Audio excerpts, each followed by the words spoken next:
We knew this day would come. Since now there are so many e-trons to choose from, Audi has decided to call their flagship the Q8 e-tron.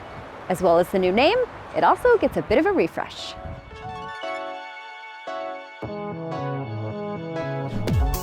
Two body styles are available in the Q8 e-tron and the e-tron Sportback. I'll let you figure out which one is which. Not super hard. If you're into sporty looking things, then you know which one to choose. So the grille gets a complete redesign, and I'm not 100% sure how I feel about how it looks, but this is not just for fashion, there is function here. You get these wheel spoilers under here, as well as these functional curtains, which redirect air around the tires. Some of these aero bits combined, what they're gonna do is they're gonna reduce drag coefficient by 6%. So like I said, function, not just fashion, but you let me know in the comments how you think it looks. Some other newbies include refreshed lighting elements and updated wheel options, but more importantly is a larger 106 kilowatt-hour battery, which engineers have miraculously crammed into the same packaging. Clever. So yes, that means that the Q8 e-tron now gets 285 miles of range, which is right up there with the rest of the segment. If, say, you're going on a road trip to Montana where there is not a proliferation of charging stations, you can participate in the Audi On Demand program, which allows you to borrow a car from Audi for that road trip. Whether you're a buyer or a lessee, doesn't matter. I will take the RS3. Thank you so much. You can fast charge your Q8 e-tron with a max 170 kilowatt fast charging capability, and that is 170 all the way to 80%, where some max charging capacities drop out after hitting even around 20%. Audi will also throw in 2 years of free charging from Electrify America. That's completely unlimited. Now, if you are using that fast charger, you can get to 80% of a charge in about 30 minutes. And Audi will also, if you opt for it, put a 19.2 kilowatt onboard charger in your car. Other luxe EVs in the segment for your consideration include the Tesla Model X, Jaguar I-Pace, Mercedes-Benz EQS SUV, just to name a few.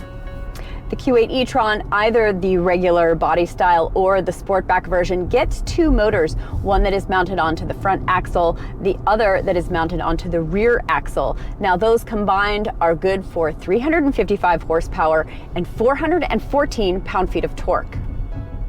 But if you shift into dynamic mode, you can get a goose of power to 402 horsepower and 490 pound-feet of torque. But that extra burst of power only lasts for about 10 to 12 seconds, so enjoy it while you got it, Cinderella. But don't be disappointed, because this car does not feel underpowered at all. It's got an eager throttle and brings the electric juice quick. There is definitely fun to be had here if you're looking for it, even if you're not boosting. It's worth noting that under normal driving conditions, the rear motor is doing the brunt of the work for greater efficiency. When you need the extra speed or grip, then the front motor kicks in. And if you can feel that transition, then you're far more sensitive than I. The bushings on the front control arms are firmer. The chassis has been retuned. Both of those things hoping to help when it comes to dynamics and handling. The bottom line is the Q8 e-tron is a big and heavy car, so you are always going to feel a little bit of body roll. Do I think that those adjustments have mitigated it a little bit, made some improvements? Yes, I do. Do not forget, this is an Audi with its Quattro, so you've got stability at four corners when you need it. It's also got a new rear axle and improved electronic torque vectoring software that shifts power around effectively.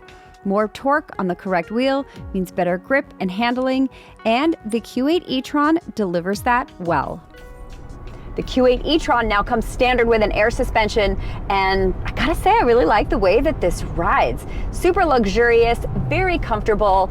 In comfort mode, you feel definitely a little bit more of that float that you would get with an air suspension. That's kind of what you expect. And then you kind of lock it into dynamic mode, and you can feel it firm up a little bit, but nothing that's like super jarring or overly firm. God, it's really nice. I feel like they strike a really nice balance, but you still get that luxe ride, as you would expect. There is no true one-pedal driving in the Q8 e-tron, which to me is a little bit disappointing. I wouldn't mind seeing it be a little bit more aggressive. You can adjust it with the paddle shifters, so that part is nice, but it doesn't really go to a place where I've kind of gotten used to going, especially on some of the luxury SUVs. So it's effective, the brakes are great, little artificial, but I would love to see it push the regen braking option just a little bit further. If you prefer to let the car decide on recuperation, it will in automatic mode, and it will pick the most efficient setting depending on the driving. So going uphill, it will coast if you pull your foot off the throttle, and the car will brake in downhill scenarios. It's smart, but if you're in the mood for some dynamic driving, it might affect your braking timing. So auto is for normal driving. The cabin is super quiet, except for the sound of the electric motors. I mean, you really cannot hear much of anything. It's really impressive. This is the kind of environment that I expect from a luxury vehicle, and you 100% get it. As for visibility, I really don't have many complaints. There's a little bit of a thick C-pillar back there, but it's nothing that's really overwhelming. And yes, because this is an SUV, you can tow up to 4,000 pounds.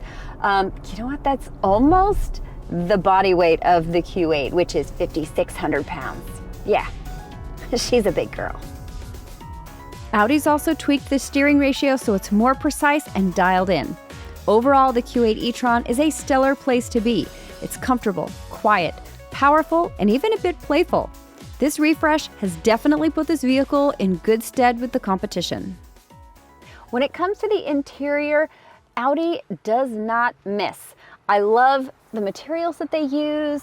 I think the design in here is always elegant, really simplistic, minimalistic, but really still interesting and dynamic. When it comes to comfort and roominess, Audi rarely misses either. The one thing I am going to say that I actually really like is this whole center console situation. So you can retract the cup holders if you want to, or you can push them down and just use this as a cubby. You can also close this space, so you can use this. You have this too. This is your wireless phone charging, which is terrific. So I really like how kind of customizable and how flexible this space is. The one thing that is a little disappointing, I suppose, is this is kind of a hollow plastic. But again, we're talking about an electric vehicle here, so they're going to use some plastic for some weight savings, which I can totally appreciate. Overall, though, I think the interior is a hit. Even in the second row, there's good legroom and space for your gear. And yes, there's a frunk here for your storage pleasure, but manage your expectations because it's tiny. Dual touchscreens rule the user interface here. 10.1-inch screen, the one on the top, is really going to be your functionality as far as navigation, all of your other fun things, including your Apple CarPlay, which is wireless, and that's terrific. The lower screen is going to be for climate controls, for seat heaters, those kinds of things. A couple of things. One thing that I really like how this is oriented toward the driver. You can see that it's sort of facing me, and it's really easy to see while I'm driving. There are two things that I'm not super crazy about. The first thing is the piano black gets a lot of glare on it, and the haptic touch is sort of occasion for a lot of fingerprints. So I probably would have to get one of those wipey things and clean it off. So things to like and things to maybe reconsider. Audi's MMI system uses haptic touch without sound. It's easy to use, fairly intuitive, and not incredibly layered. The buttons are large enough that your fingers won't miss while you're driving. It's quick and graphics are excellent. Of course, there's the Audi digital gauge cluster, which yes, I know other folks are doing it now, but I can remember when Audi was a groundbreaker in this arena, so I still think they get extra kudos. It's super customizable and graphics are also crystal clear. Audi offers up a lot of standard safety equipment, and now 2 features that also come standard are adaptive cruise control and the lane centering assist. Audi's system lands mid-pack for me. It's not super smooth, nor is it super jerky. I think it does a good job as long as the lines are painted really clearly. Certainly it works efficiently to keep you in your lane.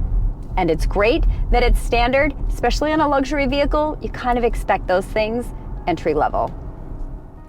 You can expect to pay about $74,400 for the base premium Q8 e-tron with the regular body style, and about $77,800 for the Sportback option.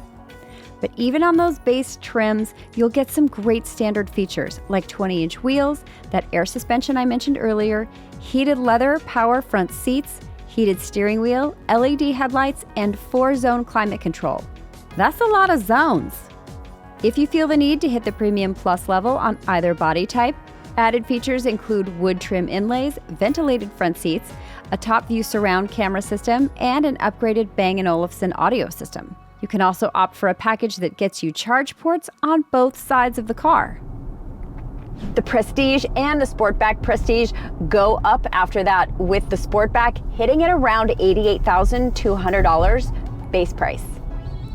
For that, you'll find yourself enjoying Valcona Milano leather seats. Those sound so fancy. Plus, those seats will massage you. Intelligent parking assist comes standard here.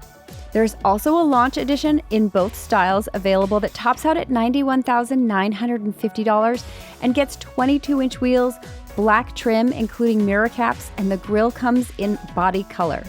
Those things might all be nice, but truthfully, they also might be diminishing returns, and the premium could get you going just fine. But if you've got the ducats, spend away because it's quite beautiful. Lest you think the cool SQ8 will not come to the United States, never fear, because it's coming, but it's not coming until later in the year. I know that we don't get a lot of cool cars in the United States, but if you have your eye on some cool car that we do get here, then click on the link above. Kelley Blue Book can help you find a fair purchase price for it. The e-tron is full of incredible tech to help maximize your range, including a range feature which uses a navigation to help you figure out how much you've got left and where the closest charging station is. It can also calculate how quick you have to drive to hit a light before it turns red. Killer tech, sleek body lines, improved aerodynamics, a beautiful luxurious interior, and yes, even a new name. Thank you, Audi, for the Q8 e-tron. We've been waiting for you.